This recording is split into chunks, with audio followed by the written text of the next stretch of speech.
김경일 교수의 심리학 수업이라는 책에서 사람들의 불안을 느낄 때는 언제인가 라는 물음에 불확실한 상황이다라고 말하였습니다.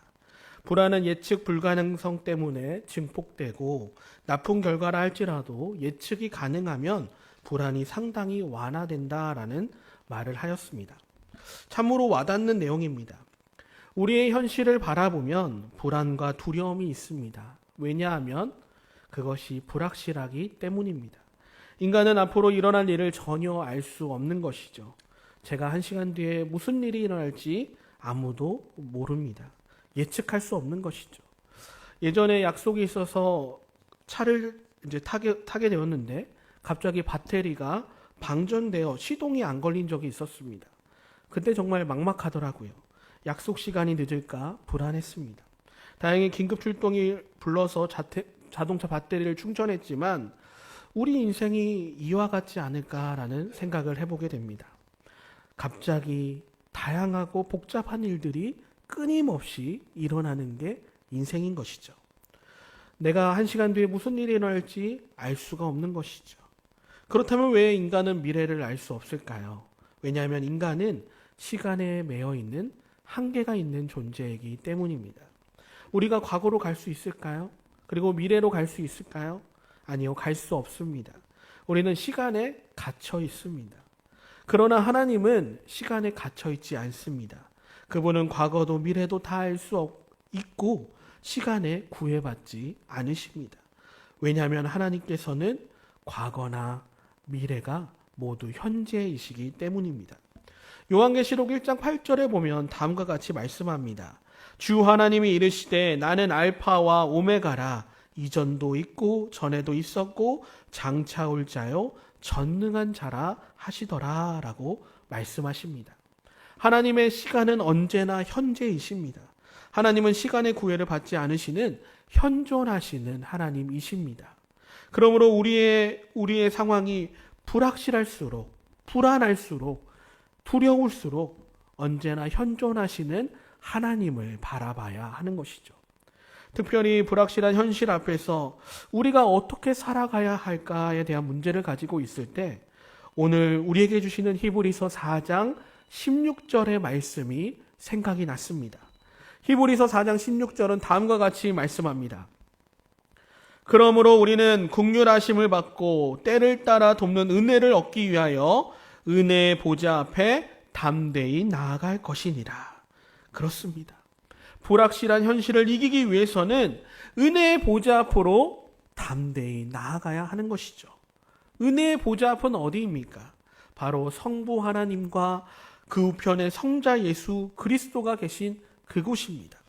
현재가 불안하고 미래가 불확실하고 불투명할수록 우리는 은혜의 보좌 앞으로 더욱 나아가야 하는 것이죠. 왜냐하면 하나님께서 자비하셔서 우리를 긍휼히 여겨주시고 때를 따라 돕는 은혜로 채워주시기 때문입니다. 우리는 불안하고 초조하고 두려울수록 하나님을 바라봐야 합니다. 시편 42편 5절에 이렇게 말씀합니다. 내 영혼아 내가 어찌하여 낙심하며 어찌하여 내 속에서 불안해하는가. 너는 하나님께 소망을 두라. 그가 나타나 도우심으로 말미암아 내가 여전히 찬송하리로다 라고 시편 기자는 고백했습니다. 하나님께서는 자비로우십니다. 하나님은 은혜로우십니다. 노하기를 더디하시며 인자가 풍부하신 하나님이십니다. 죄인인 우리를 자비하신 하나님께서 긍휼히 여겨주시지 않으셨다면 우리에겐 아무런 소망이 없습니다. 오로지 우리에게 남겨진 것은 죄로 인한 죽음뿐이며 하나님과 단절된 뜨거운 불 아래 고통과 울부짖음으로 살았을 것입니다. 그러나 우리 하나님은 우리를 긍휼히 여겨주셨고 끝까지 사랑해 주셨습니다. 그 사랑이 무엇으로 나타났습니까? 요한일서 4장 10절은 다음과 같이 말합니다. 사랑은 여기 있으니 우리가 하나님을 사랑한 것이 아니요 하나님이 우리를 사랑하사 우리 죄를 속하기 위하여 화목제물로 그 아들을 보내셨음이니라. 그렇습니다. 우리를 긍휼히 여겨주시고 끝까지 사랑해 주셔서 자신의 하나뿐인 아들 예수 그리스도를 이 땅에 보내주셨습니다. 사실 우리의 불안과 두려움은 바로 죄의 문제에서 시작됩니다. 아담과 하와가 하나님께서 먹으면 정령 죽으리라고 말씀한 선악을 알게 하는 나무의 과실을 먹음으로 우리 안에 죄가 들어왔습니다. 죄로 인해 하나님을 두려워하게 되었고 인간 스스로 주인이 되어 이 땅에 살아가려고 하기 때문에 불안과 미래에 대한 불확실성이 찾아온 것입니다. 인간의 죄에 대한 문제를 해결하지 않고서는 우리의 불안, 우리의 근심, 우리의 두려움에서 벗어날 수 없습니다. 그래서 자비하신 하나님께서는 우리를 긍휼히 여겨주셔서 이 땅에 예수 그리스도를 보내주셨습니다. 그렇다면 예수님은 어떻게 이 죄의 문제를 해결하셨을까요? 우리는 오늘 본문인 히브리서 4장 14절부터 15절에 예수님께서 죄에 대한 문제를 어떻게 해결하셨는지를 말씀해 주고 있습니다. 먼저 히브리서 4장 14절을 보면 다음과 같이 말합니다. 그러므로 우리에게 큰 대제사장이 계시니 승천하시니 곧 하나님의 아들 예수시라 우리가 믿는 도리를 굳게 잡을지어다 라고 말씀하고 있습니다. 4장 14절 상반절에 예수님이 우리의 큰 대제사장이 되신다라고 말씀하고 있습니다. 히브리서에서는 예수님을 대제사장이심을 17번이나 표현하고 있습니다. 그만큼 예수님이 대제사장이 되신다는 의미가 너무나도 중요하기 때문입니다. 그렇다면 대제사장이 하는 일이 무엇일까요? 히브리서 5장 1절에 보면 대제사장이 하는 일에 대해 다음과 같이 말합니다. 히브리서 5장 1절입니다. 대제사장마다 사람 가운데서 택한 자이므로 하나님께 속한 일에 사람을 위하여 예물과 속죄하는 제사를 드리게 하나니. 우리는 이 본문을 통해서 대제사장의 사역 두 가지를 알 수 있습니다. 하나는 사람과 하나님을 연결하는 중보자의 사역이고 또 다른 하나는 하나님께 사람을 위하여 예물과 속죄하는 사역입니다. 예수님은 이 두 가지 사역을 온전하고 완전하게 이루셨습니다. 이스라엘의 대제사장 사역을 살펴보면 대제사장은 1년에 한 차례 백성의 죄를 속하기 위하여 지성소에 들어간다고 합니다. 지성소에는 언약궤와 십계명이 있는데 그곳에 짐승의 제물에 피를 가져다가 피를 언약궤 뚜껑 위에 뿌리게 됩니다. 이를 통해 온 이스라엘의 죄에 대한 하나님의 진노가 누그러졌다라고 말씀합니다. 하지만 대제사장의 사역은 1년마다 반복적으로 해야만 했고 일시적인 속죄 사역이었습니다. 그러나 예수님께서는 그냥 대제사장이 아니라 히브리서 4장 14절의 말씀처럼 큰 대제사장이 되어 주십니다. 예수님께서 행하신 이 큰 대제사장의 사역은 아론의 후손들이 하는 대제사장의 사역과 달랐습니다. 이를 히브리서 10장 11절부터 14절에 보면 기록하고 있습니다. 히브리서 10장 11절부터 14절의 말씀을 보면 제사장마다 매일 서서 섬기며 자주같이 제사를 드리되 이 제사는 언제나 죄를 없게 하지 못하거니와 오직 그리스도는 죄를 위하여 한 영원한 제사를 드리시고 하나님의 우편에 앉으사 그 후에 자기 원수들을 자기 발등상이 되게 하실 때까지 기다리시나니 그가 거룩하게 된 자들을 한 번의 제사로 영원히 온전하게 하셨느니라 라고 말씀하고 있습니다. 예수님이 행하신 제사는 완전한 속죄 사역이었습니다. 제사였습니다. 예수님께서 스스로 화목제물이 되어주시고 대제사장이 되어주셔서 죄 용서와 죄에 대한 하나님의 진노를 영원히 만족시키셨습니다. 제사장들은 매일 자주 제사를 드려야 했지만 이 제사는 일시적인 제사로 죄를 없게 할 수 없었습니다. 그러나 오직 예수 그리스도께서 죄를 위하여 스스로 화목제물과 대제사장이 되어주셔서 단 한 번의 제사를 드림으로 우리를 위한 큰 대제사장이 되어주신 것입니다.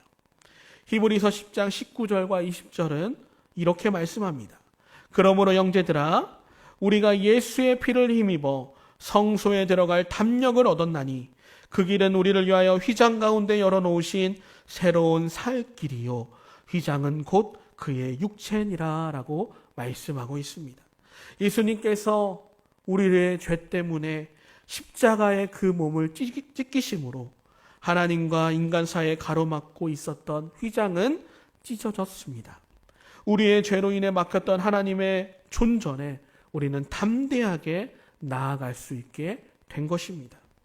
또한 부활하신 예수님께서 승천하셔서 지금도 하나님의 우편에 앉으사 우리의 중보자가 되어주시기 때문에 우리는 은혜의 보좌 앞으로 담대히 나아갈 수 있게 된 것입니다.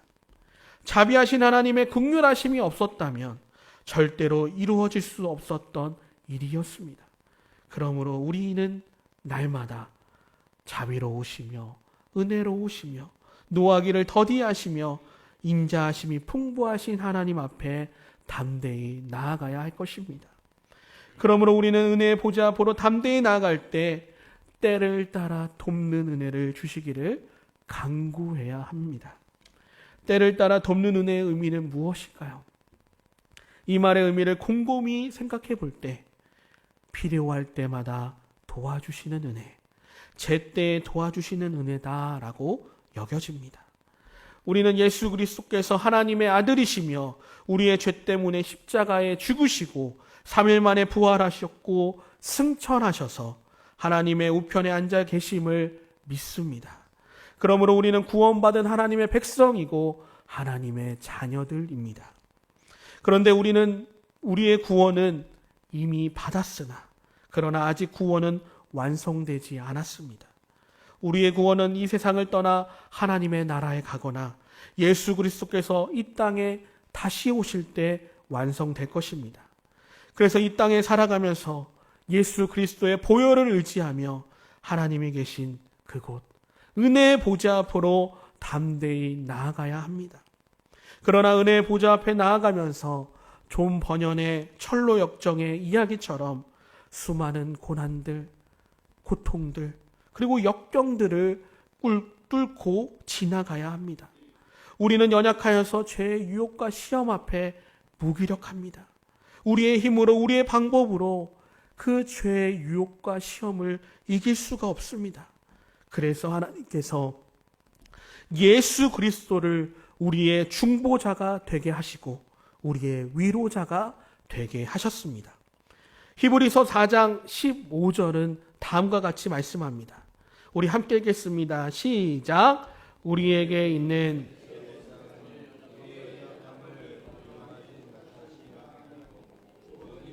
우리와 똑같이 시험을 받으신 이로되 죄는 없으시리로다. 아멘. 그렇습니다. 여기에서 동정하다라는 말은 심리적으로 공감하다에 그치지 않습니다.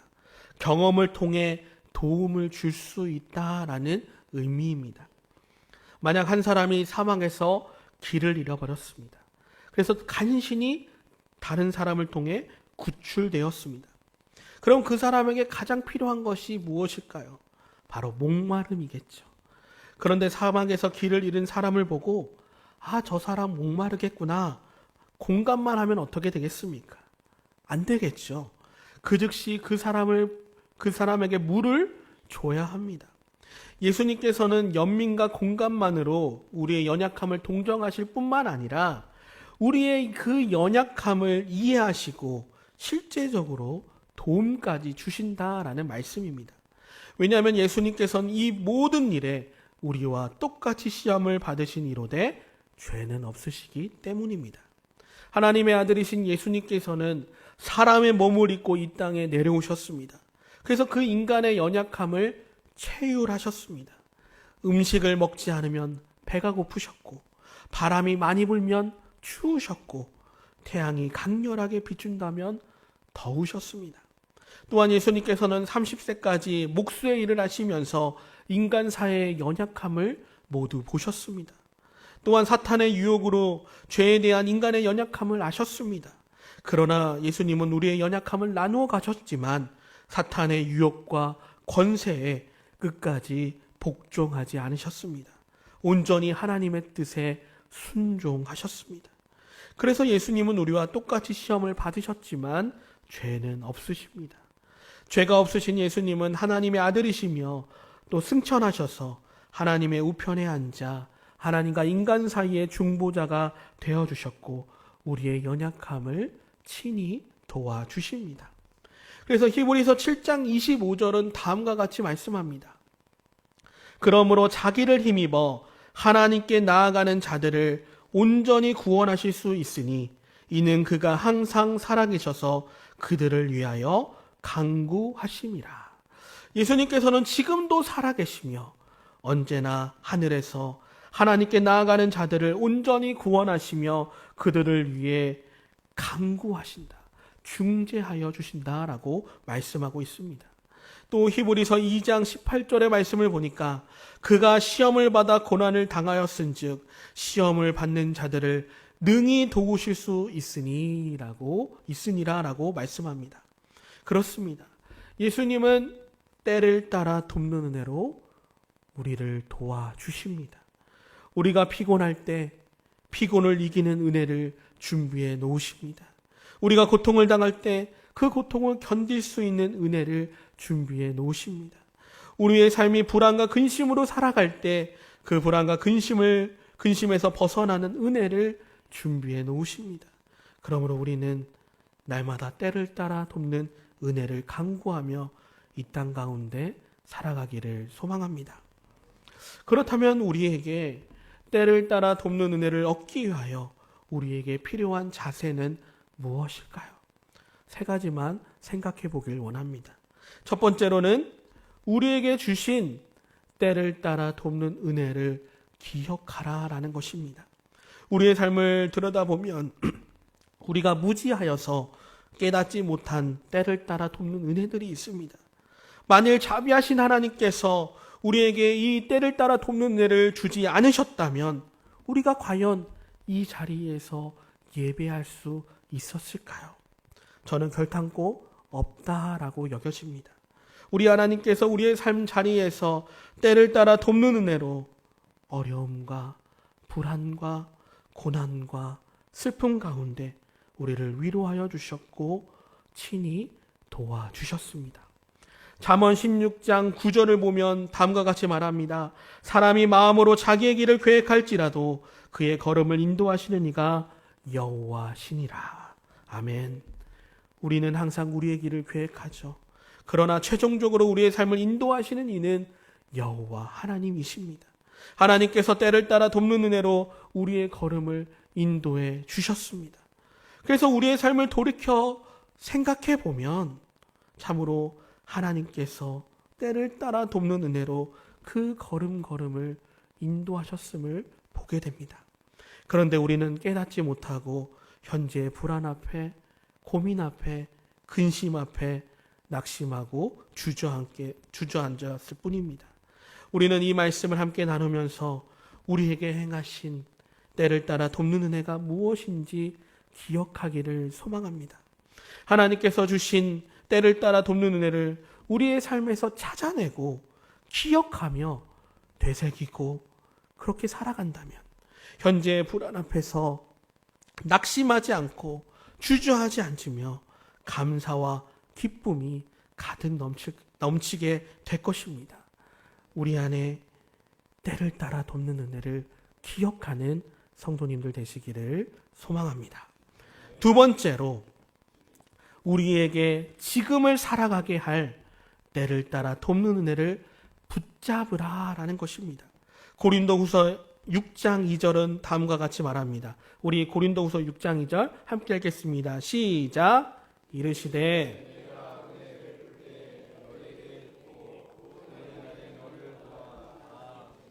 보라 지금은 은혜 받을 때요 보라 지금은 구원의 날이로다. 아멘. 그렇습니다. 하나님께서 예수 그리스도를 통해서 때를 따라 돕는 은혜를 지금도 주시고 계십니다. 그래서 우리의 삶의 모든 순간순간은 은혜 받을 때이며 모든 날은 구원의 날입니다. 우리는 이 사실을 잊지 말아야 합니다.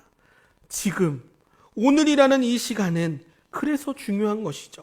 그냥 무심코 지나가서는 안 된다는 것입니다. 오늘이라는 이 시간에 주어질 은혜가 있습니다. 그 순간을 놓치면 안 되는 것이죠. 지금이라는 이 순간에 은혜 받을 것을 놓치면 기회가 오지 않을 수 있습니다. 그러므로 오늘이라는 이 시간 속에서 지금이라는 이 순간에 때를 따라 돕는 은혜를 붙잡아야 하는 것이죠. 그렇다면 어떻게 때를 따라 돕는 은혜를 붙잡을 수 있을까요? 은혜가 은혜되게 하려면 가장 중요한 것은 우리의 삶 가운데 은혜가 증명되어야 합니다. 은혜는 일시적으로 들뜬 감정이나 자기 만족에서 끝나서는 안 됩니다. 자신의 삶으로 연결해야 하는 것이죠. 은혜가 삶의 현장에서 계속해서 확인되어야 하는 것입니다. 삶은 전쟁터입니다. 믿음의 길을 걸어감에 있어 숱한 어려움과 위기는 찾아오기 마련입니다. 불확실한 미래는 두려움과 불안을 경험하게 합니다. 인생 가운데 끊임없이 고비는 찾아올 것입니다. 그때마다 우리가 할 일은 무엇입니까? 하나님의 은혜를 붙잡아야 하는 것이죠. 히브리서 4장 14절 하반절에 보니까 우리가 믿는 도리를 굳게 잡을지어다 라고 말씀하고 있습니다. 굳게 잡으라는 것은 헬라어로 크라테오라는 단어입니다. 무엇인가 잡을 때 손에 힘을 꽉 쥐고 잡지 않습니까? 특별히 남에게 빼앗기지 않아야 될 소중한 것을 쥐었을 때는 어느 때보다 힘을 더 강하게 쥐고 붙잡습니다. 이렇게 꽉 붙잡는다는 단어가 크라테오라는 단어의 의미입니다. 우리는 때를 따라 돕는 은혜를 주시는 삼위 하나님을 믿음으로 굳게 잡아야 하는 것이죠. 내 인생에 때를 따라 돕는 은혜가 있어서 불가능이 없는 전능자가 나와 함께 있다라는 믿음을 굳게 잡아야 합니다. 길을 만드시는 인도자가 나와 함께 있다라는 것을 믿음으로 굳게 잡아야 합니다. 내 모든 필요를 채우시는 하나님 아버지가 나와 함께 있다는 믿음을 굳게 붙잡아야 합니다.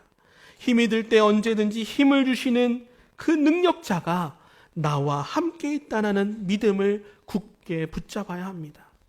찾을 때 언제든지 만날 수 있는 내 편이 나와 함께 계시다는 그 믿음을 우리는 굳게 붙잡아야 합니다. 그 믿음이 우리를 살릴 것입니다. 그 믿음이 우리를 일으킬 것입니다.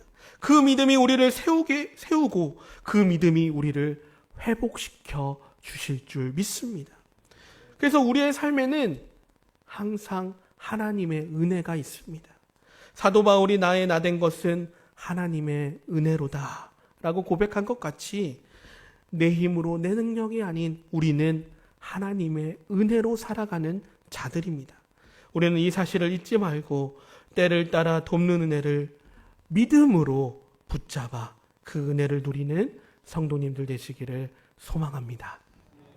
세 번째로 우리에게 주실 때를 따라 돕는 은혜를 기대하라라는 것입니다. 때를 따라 돕는 은혜를 기억하고 그 은혜를 붙잡고 살아간다면 이제 앞으로 나에게 주실, 우리에게 주실 은혜를 기대하며 사모해야 하는 것이죠.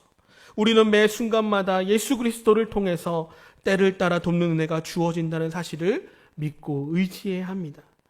우리가 때를 따라 돕는 은혜를 사모하고 기대할 때 기대하는 자에게 주님께서 반드시 부어 주실 것입니다. 요한복음 14장 27절은 다음과 같이 말합니다. 평안을 너희에게 끼치노니 곧 나의 평안을 너희에게 주노라. 내가 너희에게 주는 것은 세상이 주는 것과 같이 아니하리라. 너희는 마음에 근심하지도 말고 두려워하지 말라. 아멘. 이 평안은 예수님께서 때를 따라 돕는 은혜로 채워주시는 놀라운 평안입니다. 세상이 주는 평안이 아닌 하늘에서 내려오는 평안입니다. 예수님은 말씀하십니다. 너희는 마음에 근심하지 말고 두려워하지 말라. 하나님을 믿으니 나를 믿으라. 우리는 주의 음성을 듣기를 소망합니다. 우리는 예수님이 주시는 때를 따라 돕는 은혜를 이 주시는 평안을 사모하게 될 때 지금도 살아계시고 우리와 함께 하시는 예수님께서 우리가 기대하는 이상으로 상상 초월하는 은혜를 우리의 삶 가운데 채워주실 줄 믿습니다. 이제 말씀을 정리하겠습니다. 이 말씀을 생각해 보면서 2019년에 개봉한 교회 오빠라는 영화가 생각이 났습니다. 처음에는 KBS 다큐멘터리로 나왔다가 영화로 제작되었고 나중에는 책으로 나왔습니다. 성도님들 중에도 보신 분도 있으실 것 같습니다. 아주 예전에 그 영화를 보았지만 지금도 그 영화의 장면이 생생하게 생각이 납니다. 그래서 안 보신 성도님들이 계시다면 그 영화를 꼭 보셨으면 좋겠습니다. 이 영화의 내용은 살펴보면 한 가정이 등장합니다. 바로 오은주 집사님과 이간희 집사님 가정입니다. 오랜 연애 끝에 부부가 되었고 결혼 3년 만에 예쁜 딸 소연이를 낳았습니다. 이렇게 행복하게 살 것 같은 가정에 너무나 힘든, 감당할 수 없는 고난들이 찾아왔습니다. 오은주 집사님이 산후조리원에 나오던 그날 남편은 대장암 4기라는 소식을 듣게 됩니다. 설상가상으로 시어머니는 아들이 4기라는 진단에 충격을 받아 스스로 생을 마감합니다. 그리고 어머니가 떠난 지 5개월이 지난 후에 아내마저 혈액암 4기라는 진단을 받게 됩니다. 참으로 감당할 수 없는 고난입니다. 너무나 가슴 아픈 고통입니다. 그래서 이 부부는 몸과 마음이 모두 무너졌습니다. 그런데 이 집사님 부부가 하나님의 말씀을 붙잡기 시작합니다. 때를 따라 돕는 은혜를 기억하며 붙잡고 또 기대하기 시작합니다. 암투명이라는 이 처절한 고난과 고통의 삶이 있었지만 그때마다 하나님께서 때를 따라 돕는 은혜로 채워주셨고 불안과 두려움과 그리고 고통은 있었지만 마음의 평안과 감사를 허락하셨습니다. 여기에서 그 영화의 내용들을, 그 모든 투병의 과정들을 말씀해 드릴 수는 없지만 집사님 가정에 정말 때를 따라 돕는 은혜를 기억하며 붙잡으며 기대하는 그 모습들이 그 영화에 가득했습니다. 비록 이간희 집사님은 투병 끝에 영원하신 하나님의 나라 아버지의 품으로 가셨지만 이 땅에 남아있는 오은주 집사님은 2021년에 완치 판정을 받으시고 현재는 암 환자를 돌보는 일을 하고 계시다고 합니다. 그렇습니다. 하나님은 살아계십니다.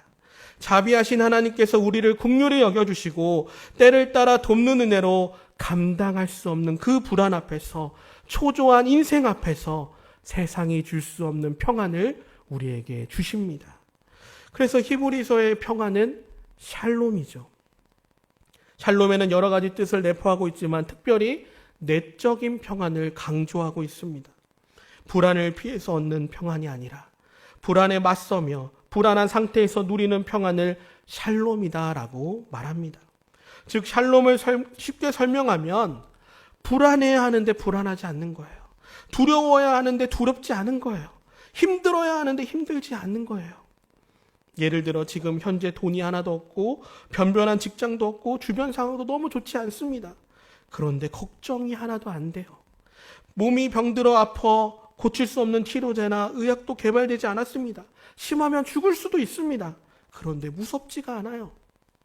걱정해야 하는 사람이 걱정이 안 되는 것 어찌 설명할 수 있겠습니까? 불안을 느껴야 하는 당연한 상황인데 불안이 하지 않는 이유를 어떻게 설명할 수 있을까요? 설명이 되지 않습니다. 오직 하늘에서 내려오는 세상이 줄 수 없는 평안은 가능합니다. 그래서 세상이 줄 수 없는 평안은 신비이고 능력이고 기적이고 초월이고 은혜입니다. 하나님께서 은혜의 보좌로 나아가는 자들을 긍휼히 여겨주십니다. 때를 따라 돕는 은혜로 세상이 줄 수 없는 샬롬, 그 평안을 주실 줄 믿습니다. 그러므로 우리에게 임하셨던 때를 따라 돕는 은혜를 날마다 기억하시기를 소망합니다. 우리의 삶에 임한 때를 따라 돕는 은혜를 붙잡으시기를 소망합니다. 그리고 더 나아가 우리의 삶에 임할 때를 따라 돕는 은혜를 기대하시기를 소망합니다. 우리가 때를 따라 돕는 은혜를 기억하고 붙잡고 기대하며 나아갈 때 우리의 큰 대제장이 되시는 예수 그리스도께서 우리를 긍휼히 여겨주셔서 세상이 줄 수 없는 평안, 그 놀라운 평안을 우리에게 물밀듯 부어주실 줄 믿습니다. 세상이 줄 수 없는 평안으로 인해 날마다 은혜가 넘치는 삶을 살아가는 성도님들 되시기를 예수님의 이름으로 축원합니다.